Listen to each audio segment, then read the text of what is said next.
So now that we've got the logistics taken care of, let's talk about your about and your experience sections. So what I mean by that is this part right here, the about section.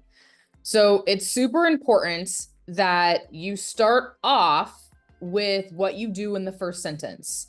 And if you want to be creative, if you want to be funny, you can do that too. But we just need to be super crystal clear on what it is you do. So don't waste that space. This is prime real estate for your profile. You also want to make it easy for people to read. So we're not trying to strain eyes here. We're trying to make it obvious what you do, the value you provide, and how people can easily scan this, because recruiters are busy, people are busy. They don't have time to squint and read every little thing on your about section. So make it super easy for people to read it and tell your story. I can't emphasize this enough.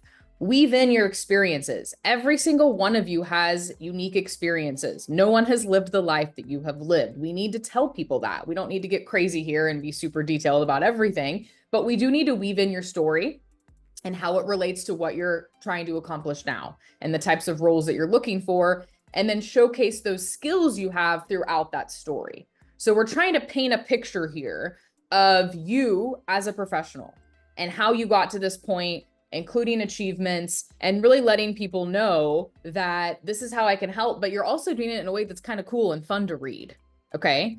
AI can help with a lot of this, which I'm going to give you tips on that later, but this needs to be your voice. Okay. So if you use AI to help you, please go through everything and make sure it sounds like you.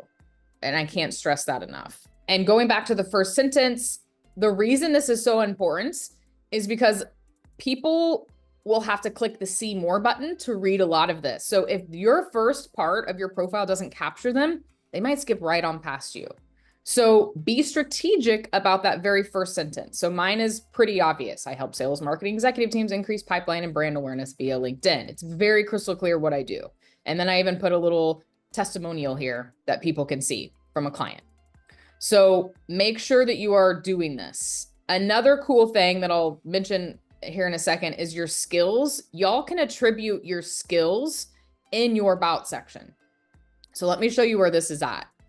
So if you go to your about section profile, so you can see mine has top skills. So you all have a skills section down here that you add skills to. Okay. So I want you to add all the skills for everything that you obviously are skilled at and the jobs that you're applying for. We're going to talk about that here in a second. And then when you click this pencil and you edit your about section, if you scroll down, you'll see where you can add skills. This is really important. Pretty much no one is doing this, okay? So when y'all do this, you're gonna stand out. Add the skills so they show up there. So if I were to get rid of one, let's get rid of one. You'll look like this, add skill, and it's going to suggest skills based on what your profile is, but you can also type things in, okay? So you can type things in and it's gonna show up, whatever it is. And when you do this, it's gonna show up right here, which is awesome because people instantly see your skills and it looks nice too. So does that make sense to everyone? So make sure when you're going in, you're doing all of this. So that's the whole point of what we're talking about today is you need to take advantage of everything that LinkedIn is giving you because hardly anyone is. And when you do this, you're going to stand out. Okay, this is Kimber's, just to give you another example of her about section. So instantly says what it is she does. And it's awesome because she even throws in some numbers here. Responded to the 24% unemployment rate in my community. VirtForce's digital platform connecting 50K military spouses to vetted virtual careers. It's so quick and clear what it is that Kimber does and the value that she provides. So this is what we're trying to accomplish here. Okay. Yes. And that's our quantifying strategy. So we want to be ourselves, but try to quantify yourself with numbers and how you relate to them. Mine needs to be updated. I am realizing right now that I've got to update these numbers, but numbers pop. They're sight words. They're sight catchers. Absolutely. And then, like I mentioned, make sure you're adding all of those relevant skills to your profile. So there is a skills section. So you want to make sure that you are taking advantage of that because then you'll have the option to add those to your about section and your experience section. Okay, which I just showed you. So I'm a little ahead here. But also we're going to get to the experience section here in a second, but you can do it on both. So every time y'all click the pencil to edit any of your about or your experience, which is right here, you'll see that you can attribute skills. So I'm going to go over here right now the experience section, but make sure that you're going through and adding all those skills to every single section. Okay. So when it comes to your experience section, we want to make sure that you are adding everything that you've done. Okay. And so we're talking about military experience, civilian experience, any career breaks or pivots, and accomplishments within those roles. So don't just add your role, add a little bit. I'm a marketer, obviously, so mine's a little crazy here. You don't have to do this, but detail out what you did, accomplishments that you had in those roles. What was your duty? How did you help the company grow? All the things that you've accomplished, we need to fill that out. Don't just put the role. Okay. And I'm going to throw it to Kimber here to kind of elaborate a little bit more on this. Yeah. So as we talk about being military connected and how that translates to your LinkedIn profile, please remember that there are employers who want you because of your military connection. I promise. I am telling you that veterans and military spouses, you typically hold 10 characteristics that the average civilian candidate does not hold. Some of those are like drive, integrity, and it shows up in the workforce to an extent where employers who are super smart and they look at their top performers on the floor and they say, what does performer number 5, 6, and 7 have in common? They're all military spouses? Man, we need to hire some more military spouses. How do we find them?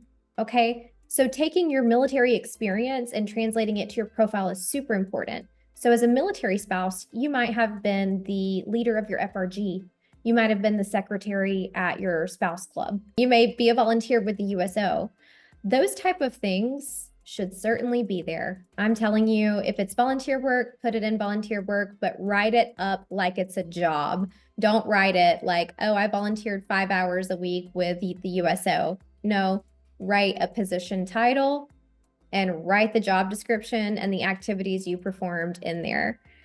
So I also love when I see a military spouse who's been out of the career workforce for a while address it just very boldly on their LinkedIn profile. For example, there may be something that says career break. What did I do during this career break? I got such and such certification. I managed 2 overseas PCS moves with children and kids. Or I served as a volunteer with these 3 organizations because I couldn't work due to SOFA laws, etc. They explain that and they just kind of take the bull by the horns and say, don't look at this and see a problem. Look at this and see how I overcame it. So, and I would also encourage you to take things that you've learned as a spouse, because I'm telling you, it's a competitive edge.